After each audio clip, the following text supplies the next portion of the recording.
Hello, friends. Deepa here. We are talking about the counselor competency and wellness today. So, the first question is: what are the most common reasons for a board to discipline a counselor, and what is your personal opinion or reaction as you read through the list? For me, I went through the North Carolina Board of Enforcement list, and there were many cases reported. Most of them were about crossing boundaries. Many cases were also about not informing the client or giving a clear consent form about the treatment or about the session to the client.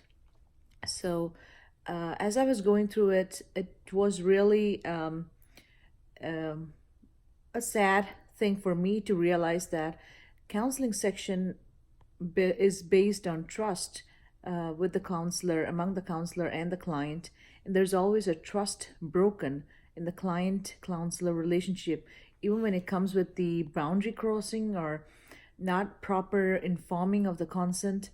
And I felt many times the counselors are trying to take advantage of the situation because clients come to the counselor with a broken heart, especially with marital issues, relationship issues, and they're just broken and they just open up and share the most deepest hurts they have to the counselor with an intimacy.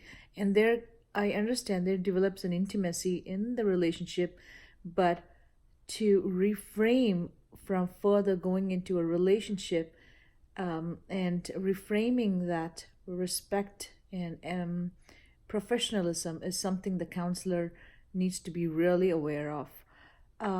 So, as I was going through this, a thought that came to my mind is from the book of Revelation 3:16.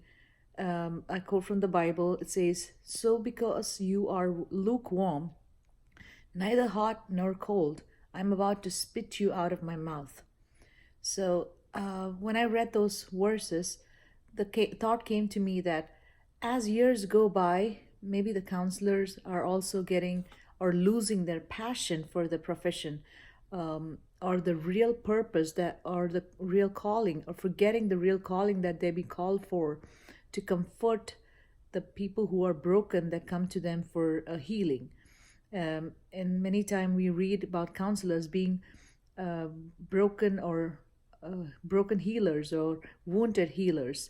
And I think as years go by, counselors sometimes forget that, or they lose their own um, wellness, or they get immersed into all the burdens in their own life, and they eventually slip and fall. And I think that's what happens in many cases. So, talking about how might self care or lack thereof result in counselor impairment, again, I was going through the article of Mary G. Mayorga and Elizabeth Warden. The article is Burned Out Among the Counseling Profession, a survey of future professional counselors, 2017.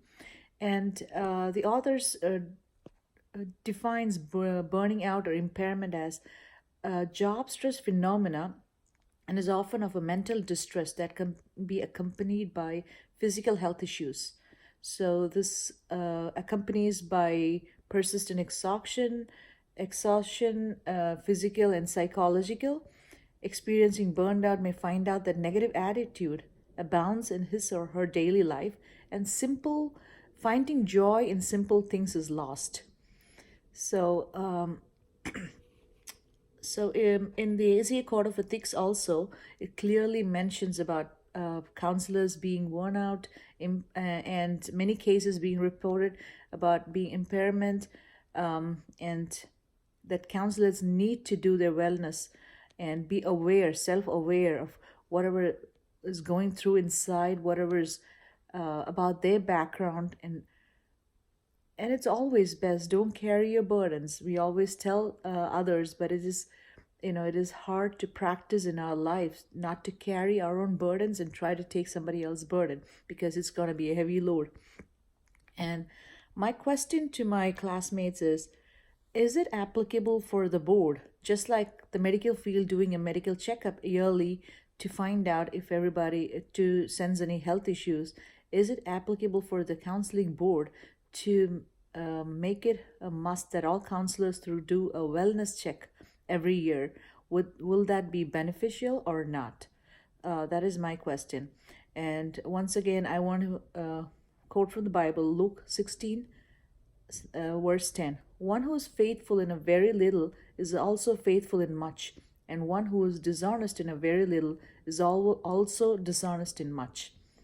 So it is just holding on to our passion, realizing the calling of our life, no matter what comes in the way, trusting God to carry us through.